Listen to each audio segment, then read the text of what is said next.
There's no way that I can sleep at night if I know that I'm not being a good, responsible adult and making sure that I have money in case ish hits the fan, because ish always hits the fan. If you want to save more money without trading more of your time for it, then you have landed on the right video, because I'm going to talk to you about high yield savings accounts, which are very similar to traditional savings accounts, but they have a few different differences that I want to highlight. So if you are new here, hey, my name is Jocelyn and I'm the founder of Maximize Money, and my goal is to help millennial women, and I know there's some men who watch, hey y'all, help millennials improve their relationship with their finances and create more income with the income that they already have, so that they don't have to trade more of their time for it. So in this video, I'm going to talk to you about high yield savings accounts, what they are, why they matter, what their differences are, how I use them, and then I'm going to give you a few accounts that I personally recommend that you check out if you want to sign up for one.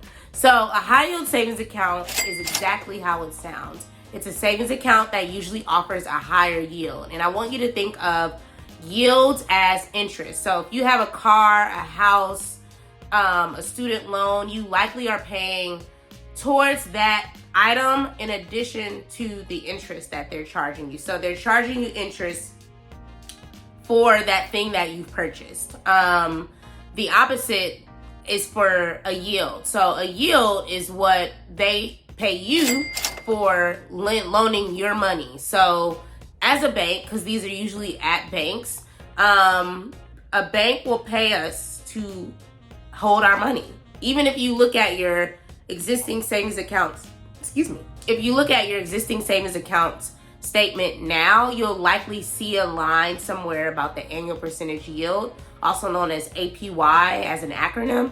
And for most banks, it's 0.004%, 0.003%, which means that you're earning pennies. But with the high yield savings account, we know that a yield pays us while we pay interest, because we're giving them our money to do whatever with, and we end up with more money. So that yield is usually a percentage similar to an interest. And the high yield savings account that I have is paying me 4.30% on whatever balance that I leave in my account from month to month. So let's make that realistic. So let's say I have $1,000 in my high yield savings account, and the high yield is 4.30%. So if I leave that $1,000 in there and that APY, annual percentage yield, never changes, then my balance goes from $1,000 to $1,041.50. No, $1,000 and ooh, y'all, I'm gonna have to put the calculations on the thing. $1,000 and oh, look at me being stumped on my own video. Either way, I'm gonna put something on the screen that breaks it down. Basically, you're earning 4.30% on the $1,000. So that is usually around I don't know. I should have wrote it down. Charges in my head, not my heart. But I'm going to show you an example somewhere on the screen, because clearly I'm failing y'all, and that's not what I'm here for. I'm a write my numbers down kind of girl. I can't just think of these things out of my head. But I want to show you what it looks like. So I'm talking so that you can see whatever I put on the screen at this point. So ultimately, it's allowing you to earn more money on your account without trading your time for it. It's a game changer. Like, it's a game changer. I don't know what else to tell you. And it's available at most banks that you would be shocked to hear. You know, like Capital One they offer a high yield savings account. You know, there's also a lot of online based banks that offer a high yield savings account. So let's jump into point 2, because I've clearly failed y'all with point 1 with that example, but again, it was likely on the screen at some point.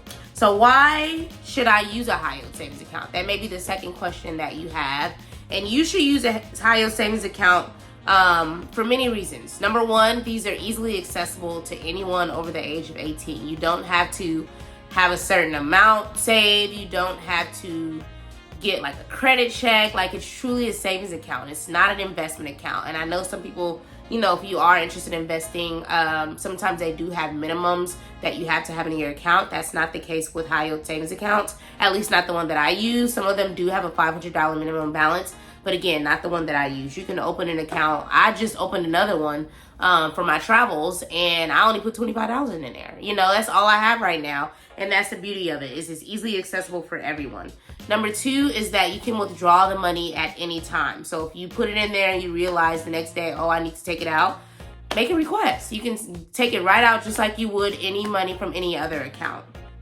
3 is that, again, it's not an investment. So, you know, people are always weary of investments. They don't know where the money is going. But with this, it's truly a savings account. So whenever you need the money, it's going to be there. It's not going to be some high risk thing where like you lose it all if the stock market crashes. Like you're not investing in stocks by opening a savings account, a high yield savings account. It's strictly a savings account that pays you a higher yield for letting them borrow your money, essentially. And then 4 is that it's passive income. So like I said, if I leave that $1,000 in there and the APY is 4.30, then my ending balance is 1,041. I'm not even gonna try it again, y'all. I was gonna try to do it, but whatever, you know, 1,000 times 4.30, whatever that is ultimately what this is. And I feel like you're supposed to move decimal. Either way, I'm a writer. I'm not a mathematician. Don't come for me. I mean, come for me. Please laugh at me in the comments because I'm struggling over here. And I didn't even have nothing to drink today, so I don't know what's going on. But anyway, those are 4 reasons why I would personally recommend high yield savings accounts. That's why I do it. Again, I use it for my emergency savings. I used it to save for my down payment for my house. I've since opened another one for my travels because I realized I don't want to stop.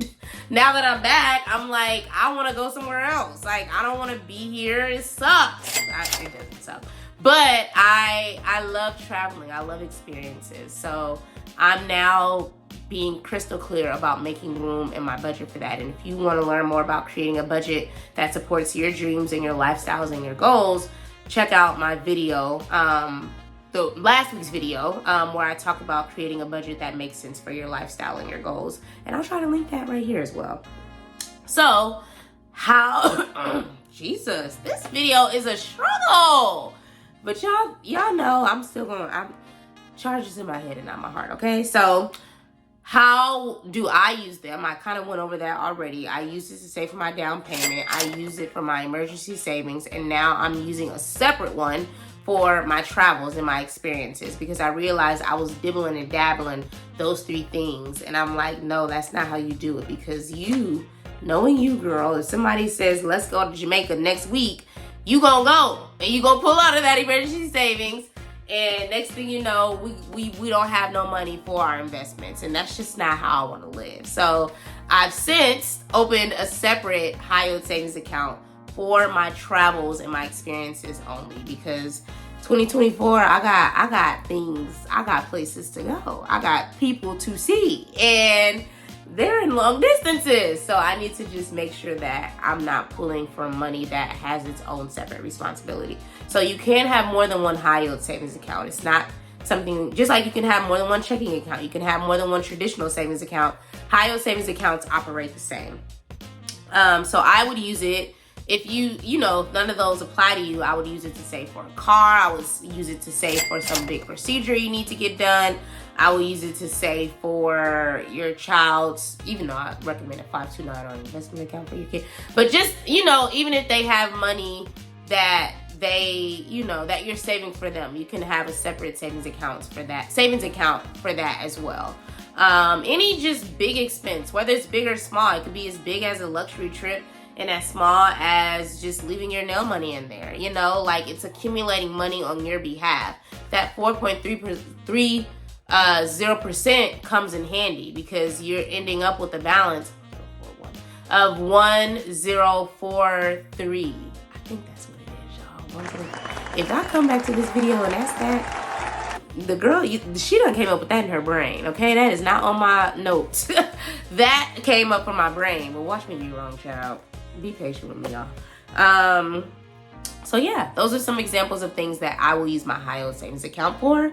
And if you want recommendations, I usually don't like to give those. I want you to do your own research. But I've personally had great experiences with Marcus by Goldman Sachs. If you are familiar with banking at all, I'm sure you've heard of Goldman Sachs. They are tried and true FDIC insured. Like, we're not playing ghetto games with my money. So I highly recommend Marcus. Me and a lot of my friends use them. And then I also recommend you check out Ally, ALLY.com. They're also a big deal in the high yield savings account arena. But again, just Google best high yield savings accounts and there'll be a ton that pop up. But those are just two that I've personally had good experiences with, because I know that I want to enjoy my life, but I also know that saving is paramount. There's no way I can travel. There's no way that I can invest. There's no way that I can sleep at night if I know that I'm not being a good, responsible adult and making sure that I have money in case ish hits the fan, because ish always hits the fan.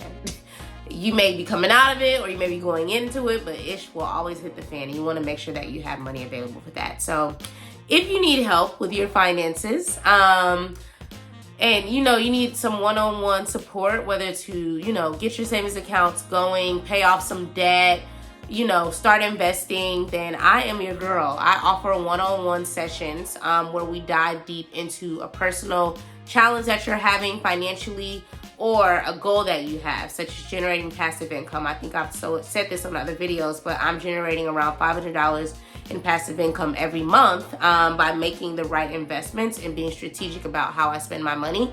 And I want to help other millennial women accomplish the same thing. So that is linked in the description to book. I want to say it's $70 right now, and the price continues to go up because I realize I'm giving a lot, and I give my all to these sessions. It's not just an hour. It often runs over, and I give you a goal that you can, not a goal, I give you a plan that we work on together that you can take and implement. And I follow up with you after those 90 days. So it's not just some wash your hands situation. Like, I'm giving you experience, I'm giving you insight, I'm giving you education so that you can make the best decisions on your behalf that reflect your lifestyle and your goals. So again, that's linked in the description.